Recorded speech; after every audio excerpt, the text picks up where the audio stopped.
3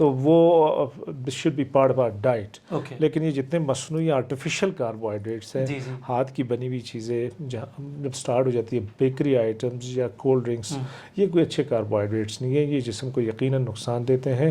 extra calories ہوتی ہے, sugar کو بھی بڑھاتے ہیں, شوگر کو بھی کمپلیکیٹ کرتے ہیں. ان کا استعمال جتنا منیمم ہو اتنا ہی مریض فائدے میں ہوتا ہے. آلرائٹ سر. سر پاکستان میں ذیابیطیز کی شرح بڑی تیزی سے بڑھ رہی ہے اور ینگسٹرز میں بھی آج کل آ رہا ہے. سر اس کی کیا وجوہات ہیں؟ دیکھیے آپ بالکل صحیح فرما رہے ہیں. شوگر جو ہے ایک زمانے میں 7 سے 10% تک ہوتا تھا. اب آپ کو پتہ ہے ڈائبٹیز جو almost 20% of the population. Similarly pregnant خواتین میں جسٹیشنل ڈائبٹیز, یہ سارے شرح بڑھ رہے ہیں. اور اس کی بڑی اسباب جو ہے ہمارا طرز زندگی, life style, sedentary life style. آپ کو پتہ ہے ورزش کا بہت ہی ہماری لائف میں فقدان ہے, گراؤنڈس کی فیسلٹیز نہیں ہیں, ڈائٹری ہیبٹس جو ہمارے کھانے پینے کے جو پیٹرنز ہے وہ کافی چینج ہو گیا ہے, موبائل کا ایکسٹرا یوز ہو گیا ہے. تو اوور آل یہ ساری چیزیں جو مل ملا کے لائف سٹائل ہماری سیڈنٹری ہو گئی ہے. یہ سب سے بڑی وجوہات ہے شوگر کی. اور شوگر پہ اگر ہم نیا ریسرچ دیکھیں, ابھی جو نیا ڈیٹا آ رہا ہے کہ ایون کہ اگر آپ کو 5 سال میں خدا نہ خواستہ شوگر کی بیماری ہو گئی ہو, لائف سٹائل کو اگر چینج کیا جائے جس میں باقاعدگی سے ورزش, وزن کا کم کرنا اور اچھی ڈائٹ کا استعمال, اس سے ایون آپ شوگر کو ڈیفیٹ کر سکتے ہیں, ریورس کر سکتے ہیں. تو ڈائبٹیز ریورسل بالکل if diagnosed during the last 5 years ہم اس کو ریورس کر سکتے ہیں. کچھ باڈی میں چینجز لا کے, پازیٹیو چینجز سے مراد کہ اگر وزن زیادہ ہے وزن کو کم کیا جائے, خوراک میں اگر آپ کاربوہائیڈریٹس کا استعمال زیادہ کریں, ان کا استعمال منیمم رکھیں, باقاعدگی کے ساتھ ورزش کریں. اس سے وہ چیزیں ہوتی ہے کہ جس سے لائف کوالٹی بہت بہتر ہو جاتی ہے. شوگر کنٹرول یا شوگر ایون ریورس ہونے کے امکانات کافی بڑھ جاتے ہیں. سر بہت زبردست کہ جہاں ذیابیطی تیزی سے بڑھ رہا ہے, آج آپ نے وہ ٹپس بھی دے دیں جن سے ہم ذیابیطیز سے روک سکتے ہیں, کیونکہ ہمارے پاس اکثر ایسے ناظرین ہیں جن کو ذیابیطیز نہیں ہے. لیکن سر آپ نے ایک بات کی, موٹاپا کی. سر کیا ذیابیطیز اور دل کا عارضہ, کیا سر موٹاپے کے ساتھ ڈائریکٹلی ریلیشن ہے اس کا؟ اور فیملی ہسٹری میں اگر موٹاپا ہو تو سر کیا بہت تیزی سے بڑھتی ہے یہ؟ دیکھیے جب ہم شوگر کی بات کرتے ہیں, شوگر کی بیماری ٹائپ 2 شوگر کی جب ہم بات کرتے ہیں اس کے لیے ایک بڑا رسک فیکٹر موٹاپا ہے. اسی طرح جب ہم دل کی بیماری کی بات کرتے ہیں, شریانوں کے بلاکیج کی بات کرتے ہیں, تو اس کے بڑے اسباب میں سے موٹاپا ایک بیماری ہے. اور موٹاپے کی جو موٹا ہونے سے جو مین میکانزم کیا ہوتا ہے کہ انسولین کا اثر اپنے ٹارگٹس پہ کم ہو جاتا ہے, جس سے انسولین کی سینسٹیوٹی کم ہو جاتی ہے اور شوگر بڑھنے کے چانسز بڑھ جاتے ہیں, شوگر ہونے کے امکانات بڑھ جاتے ہیں. موٹاپے کے نہ صرف شوگر, نہ صرف دل پہ, جسم کا کوئی ایسا حصہ نہیں ہے جہاں پہ اس کے نیگیٹو امپیکٹس نہیں ہوتے. مثلا سپائن پہ, جوڑوں پہ, معدے پہ اور نفسیاتی بیماریاں, یہ ساری موٹاپے کی وجہ سے اس کی پیچیدگیاں ہوتی ہیں. تو موٹاپا ایک بڑا رسک فیکٹر ہے جو کہ پاکستان میں بہت تیزی سے بڑھ رہا ہے. اس کی وجوہات کے بارے میں ہم نے بات کی, اور یہ وہ ایریا ہے, اس کو موٹاپے کو اگر کنٹرول کیا جائے تو دل کی بیماری جلدی آنے کے امکانات کم ہو جاتے ہیں, شوگر کے ہونے کے امکانات کم ہو جاتے ہیں, بلڈ پریشر کنٹرول ہونے کے امکانات جو ہے بلڈ پریشر کافی حد تک کنٹرول ہو جاتا ہے. ویل پروون, نہ صرف شوگر کے لیے, نہ صرف دل کی بیماری کے لیے, بلکہ بلڈ پریشر کے لیے بھی. اور یہ تو سائنس نے ثابت کیا ہے کہ اگر 1 کلو وزن کم ہوتا ہے ایک بندے کو, اگر بلڈ پریشر کی بیماری ہے تو 1 سے 2 mm mercury blood pressure drop ہو جاتا ہے. سملرلی شوگر کنٹرول ہو جاتا ہے. تو آج کل تو پریونشن کے حوالے سے سب سے ایک چیز ہے کہ موٹاپے کو ڈیولپ ہونے سے پریونٹ کیا جائے. آلرائٹ سر. سر ذیابیطیز کی اقسام کون سی زیادہ نقصان دہ ہے, ٹائپ 2 یا ٹائپ 1؟ دیکھیے ٹائپ 1 ٹائپ 2 دونوں اگر کنٹرول نہیں ہے تو دونوں نقصان دہ ہیں. اوکے. مین چیز یہ کہ اگر کنٹرول ہے. آپ نے 2 کرکٹر کی بھی بات کی, آپ نے ایکٹر کی بھی بات کی, اور کرکٹر تو ماشاءاللہ جو ہے ان کو کتنے عرصے سے ہے, انہوں نے سپورٹ سے ذیابیطس ٹائپ 1 ڈائبٹیز ان کو کنٹرول رکھا ہے. تو کنٹرول رکھا ہے ابھی تک ماشاءاللہ. وسیم اکرم صاحب ہیں, ان کو کوئی پیچیدگیاں نہیں ہوئی ہے. تو مین چیز یہ کہ آپ کنٹرول کتنا اچھا رکھ رہے ہیں. اگر آپ کا شوگر کنٹرول نہیں ہے تو دونوں اقسام جو بڑی خطرناک ہیں. آلرائٹ سر. سر ذیابیطیز میں نقصان دل یا گردہ, اور بھی بہت ساری چیزیں؟ جی دونوں ہو سکتے ہیں. گردے جلدی افیکٹ ہوتے ہیں, ہارٹ میں ہارٹ اٹیک ہوتا ہے, دل کی شریانیں جو افیکٹ ہوتی ہے بالکل پیچیدگیاں گردوں پہ بھی ہوتے ہیں, دل پہ بھی ہوتے ہیں, دماغ پہ بھی ہوتے ہیں, نیوروپیتھیز بھی ہوتی ہے, نسیں ڈیمیج ہوتی ہے, پیریفرل آرٹیریل ڈیزیز یعنی ہاتھوں اور ٹانگوں کی بیماریاں یہ ساری ہوتی ہے. تو شوگر اگر کنٹرول نہ ہو وقت کے ساتھ, جسم میں کوئی ایسا آرگن نہیں ہے جس کو افیکٹ نہیں کرتا, یعنی معدے اور انتڑیوں کو بھی آٹونمک ڈسفنکشن یہ کر سکتا ہے, جلد کی بیماریاں کر سکتا ہے. ہمارے جسم میں کوئی ایسا آرگن نہیں ہے جس کو ڈیمیج نہیں کرتا اگر شوگر کنٹرول نہ ہو. سر کیونکہ آپ کے پاس تو پورے بلوچستان سے, انفیکٹ پورے پاکستان سے دل کے عارضے کے مریض آتے ہیں, تو سر کیا ذیابیطیز کے ساتھ جو دل کا عارضہ آتا ہے سر وہ زیادہ نقصان دہ ہوتا ہے ان کنٹرول, کیونکہ پہلے ذیابیطیز کو کنٹرول کریں پھر اس کے بعد ہم وہ دوائیاں مینیج ہوتی ہیں دل کے عارضے کی؟ دیکھیے برار, بڑا اچھا سوال ہے. اب تو یہ ہے کہ دل کی بیماریوں کی بڑی وجوہات میں شوگر ایک بڑا فیکٹر ہے, اور یہاں تک شوگر ایک اتنی بڑی وجہ ہے کہ جس دن مریض کو شوگر ڈائگنوز ہو اسی دن سے اس مریض کو سمجھنا چاہیے کہ مجھے دل کی بیماری ہے. اگر وہ اسی دن سے یہ سمجھے گا کہ مجھے دل کی بیماری ہے تو احتیاطی تدابیر اختیار کرے گا. اگر وہی احتیاطی تدابیر اختیار کرے گا تو ہارٹ اٹیک کے جلدی ہونے کے امکانات کم ہو جاتے ہیں, فالج کے ہونے کے امکانات کم ہو جاتے ہیں. اور ویسے بھی جو ہے سائنٹیفکلی یہ پروون ہے کہ every diabetic patient is a cardiac patient. تو diabetes is coronary artery disease equivalent, یعنی جس کو شوگر ہو گیا وہ سمجھ لے کہ اس کو دل کی شریانوں کی بیماری ہے. اسی لیے علاج کے حوالے سے جب ہم ان کو ٹریٹ کرتے ہیں تو شوگر کے مریض کو بالکل جیسے ہم دل کے مریض کو ٹریٹ کرتے ہیں اسی طرح ٹریٹ کرتے ہیں. یعنی شوگر اگر 40-45 سال کے بعد ہے, دل کے مریض کو ہم کولیسٹرول کی دوائی دیتے ہیں, شوگر کے مریض کو بھی دیتے ہیں. ایون کہ اگر ان کے کولیسٹرول لیول نارمل ہے وہ اس لیے تاکہ پرائمری پریونشن ان کو ڈیزیز آگے نہ ہو. تو شوگر کے مریض کو بہت خیال کرنا چاہیے. اگر آپ کنٹرول کرتے ہیں ان پیچیدگیوں سے بچنے کے لیے اپنے آپ کو ایسا ٹریٹ کرے جیسے دل کا مریض ہوتا ہے. آلرائٹ سر. سر اکثر یہ دیکھا جاتا ہے کہ ڈائبٹک پیشنٹ میں کوئی زخم ہوتا ہے تو بہت دیر میں جا کے بھرتا ہے. اب اگر پاؤں میں اگر وہ زخم ہو جائے تو ڈائبٹک فٹ ہونے کے چانسز ہیں. تو سر کیا زخم کیا نقصان دہ بہت زیادہ ہو سکتا ہے ذیابیطیز کے مریضوں میں؟ دیکھیے میں اپنے پیشنٹس کو جب سمجھاتے ہیں کہ جہاں پہ آپ چھینی پہنتے ہیں وہاں پہ کیا ہوتی ہے, چونٹی یا مکھیاں, یہ سارے جرمز بگز آتے ہیں, ٹھیک ہے. اسی طرح خون جب بہت میٹھا ہوتا ہے, شوگر لیول بڑھ جاتا ہے تو جسم میں مختلف انفیکشن ہونے کے چانسز بڑھ جاتے ہیں, چاہے بیکٹیریل ہے, فنگل انفیکشنز ہے. وہ اب عام لوگوں میں ان کا قوت مدافعت بہتر ہوتا ہے, یہ زخم جلدی ہیل ہوتے ہیں. شوگر کے مریض میں یہ زخم لمبے چلتے ہیں کیونکہ ان کا امیونٹی نیچے ہوتا ہے, ان کا شوگر لیول زیادہ ہوتا ہے. اگر ان کو کہیں پہ انفیکشن ہوتا ہے, عام لوگوں میں انفیکشن جتنا جلدی ریکور کرتا ہے, جتنا جلدی ہیل ہوتا ہے, شوگر کے مریضوں میں ٹائم لیتا ہے انفیکشن ہیل ہونے میں, زخم ہیل ہونے میں. اسی لیے شوگر کے مریض جب ڈائگنوز ہوتے ہیں تو ہم ان کو ایکولی بتاتے ہیں کہ اپنے پاؤں کا بہت خیال رکھیں, اپنے فنگرز کا بہت خیال رکھیں.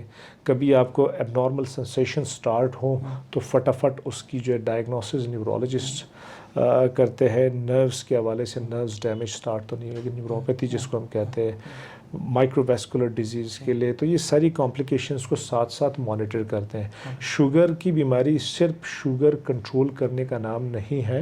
شوگر کی بیماری کی مینجمنٹ میں پیچیدگیوں کو روکنا سب سے امپورٹنٹ ہے, جس میں ڈائبٹک فٹ, نیفروپیتھی, کڈنیز کی کمپلیکیشن, جیسے ہم نے ساری چیزیں بیان کی, ریپیٹ اس لیے کر رہا ہوں کہ بہت امپورٹنٹ ہے.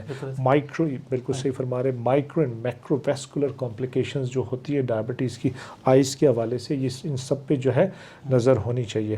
تو آج کل جتنی بھی شوگر کی دوائیں ایون آ رہی ہے, اب وہ زمانہ گیا ہے کہ سلفن یوریا یا صرف انسولین آتے تھے جس میں ہم صرف گلوکوسینٹرک پوائنٹ آف ویو سے صرف شوگر کو کنٹرول کرتے تھے. اب کانسیپٹ یہ ہے کہ جب آپ شوگر کا علاج کر رہے ہیں تو ساتھ ساتھ وہ دوائیاں, جیسے دواؤں میں نئی نئی قسمیں آ گئی ہے, SGLT2 انہیبیٹرز, آپ کے پاس سیٹاگلیپٹن, میٹفورمن, یہ جتنی بھی دوائیں آ رہے ہیں اس میں شوگر کے علاوہ ٹارگٹس کیا ہے کہ شریانوں کو پیچیدگی سے پروٹیکٹ کیا جائے, گردوں کو ساتھ ساتھ شوگر کنٹرول کے ساتھ جو ہے پروٹیکٹ کیا جائے, ہارٹ کو اسی طرح پروٹیکٹ کیا جائے. اب تو دواؤں جو ہے ڈیزیز موڈیفائنگ ڈرگس شوگر کے ساتھ, یعنی ڈیزیز کو فردر موڈیفائی کرے, اگر کوئی کمپلیکیشن ہوئی ہے اس کمپلیکیشنس کو روک دیا جائے اور مزید کمپلیکیشن ہونے سے بچایا جا سکے. سر ونڈرفل انفارمیشن. یقیناً یہ تمام معلومات جو ہمارے ذیابیطیز کے مریض ہیں اور خاص طور پہ جو ہمارے ینگ ڈاکٹرز اس وقت یہ پروگرام دیکھ رہے ہیں ان کے لیے بھی بڑا کارآمد ہوگا, کیونکہ سر عید الفطر کا جب موقع آتا ہے, اب روزوں کے بعد الحمدللہ ایک اللہ تعالیٰ ہمیں موقع دیتے ہیں جس میں ہم پانی کا انٹیک ہو, کچھ بھی ہو, ہم زیادہ لے رہے ہوتے ہیں, تو سر سافٹ ڈرنک کا استعمال بہت بڑھ گیا ہے. تو سر آپ کیا کہیں گے کہ ڈائٹ سافٹ ڈرنکس جو ہوتی ہیں وہ کارآمد ہیں یا اس کو کسی اور مشروب سے تبدیل کر دیا جائے؟ دیکھیے, میرے جب بھی مریض آتے ہیں سافٹ ڈرنکس, جنک فوڈ کا جب پوچھتے ہیں تو میری ان کو سمپل رپلائی یہ ہوتی ہے, وہ مریض جو کہ بات کو سمجھنے میں ٹائم لیتے ہیں, کہ اللہ تعالیٰ نے مشروبات میں پانی سے اچھی مشروب نہیں بنائی. تو پانی, دودھ, یہ وہ دو مشروبات ہیں جس کے فائدے ہیں. باقی جتنے بھی یہ ڈرنکس آ جاتے ہیں ان میں کیمیکلز, ان میں ایکسٹرا کیلوریز آ جاتی ہے, تو ان کے تو میں بہت اگینسٹ ہوں. بلکہ اگر آپ مجھ سے صحیح پوچھیں تو میں تو ان کو ویپنز آف ماس ڈسٹرکشن, تباہی کے بڑے سر. وہ تو ڈائٹ کوک بہت چل رہی ہے سر, وہ تو کہتے ہیں ڈائٹ ہے تباہی کے بڑے ہتھیار. کیوں؟ کیونکہ یہ گلوبلی یوز ہوتے ہیں. دنیا کے ہر حصے میں آپ دیکھیں سافٹ ڈرنکس, جنک فوڈ کا استعمال زیادہ ہے, اور یہی وجوہات ہیں جس میں آپ دیکھیں پاکستان ابھی ٹاپ 6-7 کنٹریز میں آ گیا شوگر کی بیماری کے حوالے سے, اور ان کی بڑی وجوہات soft drinks, junk food, bad quality food, sedentary life style, موٹاپا, یہ ساری وہ وجوہات ہیں. اب آپ مجھے خود بتائیں کہ جب ہم سافٹ ڈرنکس کی بات کرتے ہیں, جو بھی سافٹ ڈرنکس لیتے ہیں اس میں 6 سے 8 چمچ شوگر ہوتا ہے. اب یہ شوگر کو تو آپ نے یوٹیلائز کرنا ہے نا. میں تو اکثر پیشنٹ کو کہتا ہوں کہ آپ جب اتنی سافٹ ڈرنک, برانڈس کا نام پتہ نہیں آپ ہم لے سکتے ہیں نہیں, ٹھیک ہے, تو اگر آپ ایک گلاس جو بھی کولڈ ڈرنک پیتے ہیں, آپ اس کو جو ہے اس میں جتنا شوگر ہے اس کو ہضم کرنے کے لیے, اس کو ڈائجسٹ کرنے کے لیے ایٹ لیسٹ آپ کو 2 سے 3 کلومیٹر جو ہے رننگ کرنی ہوتی ہے. اتنی کیلوریز, تو بجائے اتنی ایکسٹرا کیلوریز لینے کے, کیا یہ بہتر نہیں ہے کہ پلین سمپل واٹر, اللہ تعالیٰ نے اتنی بڑی جو ہے نعمت, اس کو ہم یوز کریں. تو میں تو سجیسٹ کروں گا ڈرنکس میں واٹر, ملک, سافٹ ڈرنک نیور یوز. سر زبردست. سر ہمارا سیکنڈ سیگمنٹ ہے معصومانہ سوالات, آپ ریڈی ہیں؟ سر شوگر 5 دن میں ختم, شوگر کا شرطیہ علاج جگہ جگہ سر لکھا ہوا, سچ ہے یا جھوٹ؟ یہ جھوٹ ہے. اچھا, تو سر یہ تو بہت پاسبل ہے ہی نہیں. ہر کوئی سر ان کے پاس جاتا ہے اور وہ وہاں سے اور یعنی تباہی کر کے پھر آپ لوگوں کے پاس آ رہا ہوتا ہے. سر ایسے لوگوں کے لیے کیا کہیں گے؟ اچھے معالج کا انتخاب بہت ضروری ہے. آئی تھنک یہ جتنی بھی کلیمز ہوتی ہے اس میں lack of education, lack of awareness, یہ سب سے بڑی وجوہات ہوتی ہے. آپ دیکھیے ابھی تک شوگر کا دنیا میں کوئی ایسی دوائی نہیں ہے جو شوگر کو مکمل کیور کر سکے. شوگر ہمیں اور آپ کو پتہ ہے کہ اس کا میکانزم کیا ہے, اس میکانزم کو پراپرلی ٹریٹ کیے بغیر پاسبل ہی نہیں ہے. شوگر کنٹرول تو ہو سکتا ہے, یہ اگر سٹارٹ ہے, بگننگ ہے, ختم ہو سکتا ہے, لیکن 5 دن میں دنیا میں کوئی ایسی دوائی نہیں آئی ہے جس سے شوگر ختم ہو. تو یہ تو میرے خیال سے جتنے بھی کوئکس کی پریکٹس ہوتی ہے, جو یہ دعوے کرتے ہیں, جو کچھ ایسی دوائیں دیتے ہیں جو کہ کچھ حکیمی چیزیں ہوتی ہے جو کہ کڈنیز کو ڈیمیج کرتی ہے, جہاں پہ انسولین کا کلیئرنس ہوتا ہے. عارضی طور پر کچھ عرصے کے لیے شوگر کنٹرول کرتا ہے, لیکن مریض ہمیشہ گردوں کا مریض بن جاتا ہے اور وہ ڈائلسس پہ جاتا ہے. تو اس پہ بالکل بلیف نہیں کرنی چاہیے, ایسے دعووں پہ بلیف نہیں کرنی چاہیے. سائنس آپ کو پتہ ہے اس وقت دنیا میں اگر آگے ہے تو سائنس سے, اور سائنس جو ہمیشہ مشاہدات ایویڈنس بیسڈ ہوتا ہے. تو آئی ڈونٹ ایگری کہ 5 دن میں شوگر یا مہینے میں یا 2 مہینے میں شوگر کوئی ایسی دوائی, کوئی ایسی چیز آئی ہے جس سے ختم کیا جا سکتا ہے. آلرائٹ سر, بھنڈی سے شوگر کا علاج یا پھر جامن کی گٹلی چور کے پی لیں تو دل کا عارضہ بھی ختم, دل کی ساری بلاکیج ختم. سر یہ میتھ ہے یا حقیقت بھی ہے سر؟ یہ ہم میں پچھلے 15-20 ایئر سے جو پریکٹس کر رہا ہوں، مریض ہمارے پاس آتے ہیں کہ ڈاکٹر صاحب جو ہے اگر ہم لہسن ادرک یوز کریں تو بلڈ پریشر کنٹرول ہوگا. میں ان سے کہتا ہوں کہ دیکھیں نباتات جتنی ہیں ان کے تو میں اگینسٹ نہیں ہوں. آپ جتنے بھنڈی یوز کریں نیچرل ہے، آپ لہسن ادرک یوز کریں، لیکن بھنڈی ادرک سے شوگر بلڈ پریشر ختم ہونے کے کوئی چانسز نہیں ہیں. Yes you can use them because they are natural. نباتات ہیں، جتنی بھی چیزیں ہیں ان کے نقصانات نہیں ہیں، لیکن یہ سمجھنا کہ ایک بندے کا اگر شوگر 500 ہے تو بھنڈی اور اس طرح کی چیزیں جو ہے کھانے سے شوگر جو ہے ختم ہوگا، وہ بالکل غلط ہے. شوگر کا ایک خاص لیول ہے، اس خاص لیول ایک بار اگر مریض کی تشخیص ہو جائے کہ ان کا فاسٹنگ شوگر مور دین 126، رینڈم شوگر اتنا اور HbA1c 6.5 7 سے اباؤ ہے تو اس کو شوگر کی بیماری ہے. اس لیول پہ شوگر کو رکھنے نہیں دینا چاہیے، کیونکہ اس لیول پہ ان لیول سے جب اباؤ شوگر ہوتا ہے جس میں پیچیدگیاں ہونے کے امکانات بہت زیادہ ہوتے ہیں. تو بجائے ان متس میں پڑھنے کے، ان غلط دعووں کو ماننے کے، میرے خیال سے حقائق کو جو ہے ایکسیپٹ کرنا چاہیے اور شوگر کا پراپر علاج جاری رکھنا چاہیے. بالکل، یعنی کہ بنڈی گوشت بنا کے کھا لیں لیکن ڈاکٹر کے پاس ضرور جائیں. ڈاکٹر کے پاس ضرور جائیں اور اپنا پراپر طریقے سے علاج کریں. All right sir. Your special person in your professional life. اکثر لوگ سر آپ کو دیکھتے ہیں ٹی وی کی زینت پہ، ہیلتھ ڈیز آتے ہیں اس میں آپ سر ہیلتھ ٹاکس کر رہے ہوتے ہیں فٹنس کے حوالے سے. سر آپ کا اسپیشل پرسن کون ہے؟ مجھ سے اگر آپ اسپیشل پرسن کی بات پوچھے تو زندگی کے مختلف فیزز میں مختلف لوگ رہے ہیں. تو اگر ایک یا دو سر آپ بتانا چاہیں. ہر لیول پہ اگر میرے انسپریشنل پرسنز رہے ہیں، میرے ٹیچرز بھی رہے ہیں، میرے کارڈیولوجی ٹریننگ کے دوران میرے ٹیچرز رہے ہیں، اس پیریڈ میں میرے میٹرک کے دور میں بھی انسپریشنل ٹیچرز رہے ہیں. اور اس کے بعد جو آج کل بھی ہمارے جو کارڈیولوجی یا ڈائبٹیز کے حوالے سے ہیں، تو ایک دو کا بتانا میرے لیے مشکل ہے. تو کوئی ایک ایسا بندہ نہیں ہے. مختلف فیزز میں مختلف لوگ انسپریشنل رہے ہیں. کیوں رہے ہیں؟ کیونکہ انہوں نے بڑی اچیومنٹس کی ہے. ان کی لائف پیٹرن، لائف سٹائل، ان کی dedication to the field different رہے ہیں. تو I can remember quite few people during my school age, college age, during residency, during my practice, and تو مختلف لوگ ہیں. Alright sir, alright. Sir, last but not least, عید الفطر کا سر موقع بہت قریب ہے. لوگ اپنے پیاروں کے جاتے ہیں ملنے کے لیے، خوشیاں بانٹنے کے لیے. سر اس پہ آپ کا کیا پیغام ہوگا کہ اس خوشیوں میں صحت کا بھی خیال بہت ہی ضروری ہے. فوراً سے کھانا پینا ان 3 دنوں میں یا 4 دنوں میں نہ شروع ہو جائیں. احتیاط سے اگر کھانا پینا کیا جائے تو صحت برقرار رہتی ہے. سر بالکل. آئی تھنک یہ ڈائٹ کے حوالے سے تو میں یہ کہوں گا کہ آپ کا جو بھی موقع ہے سب سے ٹاپ پرائیورٹی آپ کی اپنی ہیلتھ ہے. ٹھیک ہے. تو اس میں اپنے ٹھیک ہے آپ 3-4 روز کے لیے 5 روز کے لیے اگر کچھ کر رہے ہیں، تھوڑی سی آپ کو آزادی ہے، لیکن چیزوں میں آپ کی سلیکشن ہونی چاہیے. ڈائٹ میں آپ کی سلیکشن ہونی چاہیے. Healthy diet should be part of your life. All right.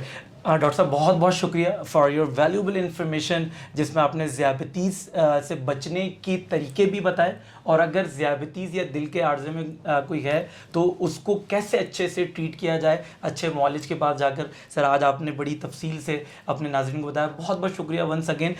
ناظرین اگر آپ یو آر ویری ویلکم ابرار. سر بہت بہت شکریہ.